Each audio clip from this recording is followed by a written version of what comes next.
sabay-sabay. Kasi masyadong mainit. Oh.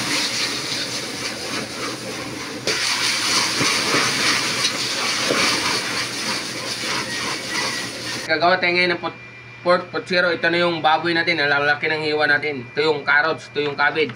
Ito yung saging. Ito yung baggy beans. Tapos ito, bawang, sibuyas. Ito yung tomato paste. Tomato paste sa paste. Tapos mantika. Ito yung paminta. Seasoning. Ito yung asin. Ito yung tubig. Yan. So, yun na. Gagawa na tayo. Gigisahin na natin ito. Guys, nalagay na natin yung cooking oil natin dito. Lagay na natin itong bawang.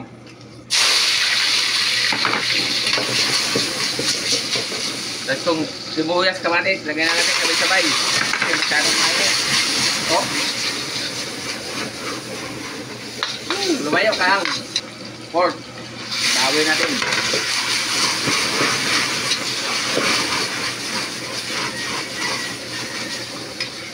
Ito ng paminta. Lagyan natin asin. Yan. Lagyan na natin ito. Ay, saya di ba? Dito. Yan. Para lumambot. Malambutin na natin doon sa mga isang oras mahigit.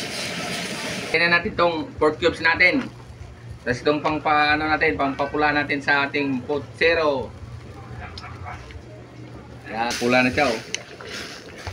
Malambutin lang natin yan siya ng gusto. Para pag kinain natin, napakasarap. Yan guys oh. Ang sarap na guys. Malapot na siyang lumambot. Ang ating niluluto. Yan ang the best dyan oh. Antayin palambutin lang natin siyang maigi para masarap natin siyang kainin mamaya. Itong ano natin, repulyo. Ayun. Yan, bilis lang maluto. Basta ang ating pork pochero.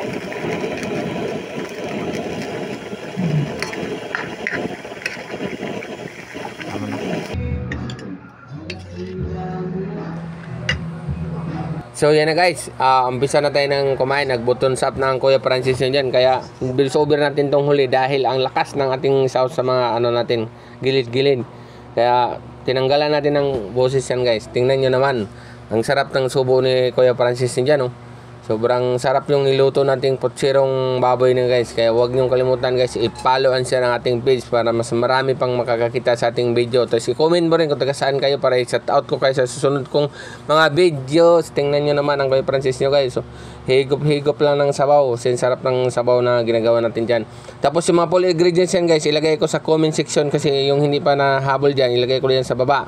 Ang comment section yung ating mga recipe dyan na nilagay dyan. Pero sinabi ko na sa unahan yan. Ilagay ko rin sa comment section ang ating mga recipe.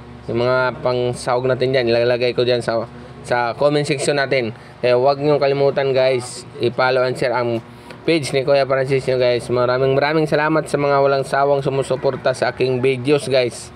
Tingnan nyo man si Kuya Francis guys. Wala ng hinto para bukas oh. Masarap kasi yan guys yung ginawa natin. Puro laman yung ano natin binili. Pigi ang binili ko niya guys. Choice nyo guys kung limpo ang bibili nyo sa akin kasi pigi. Puro laman talaga para walang buto. At least hindi ka lugi doon sa binilhan mo. Kasi puro laman yung nabili ko niyan.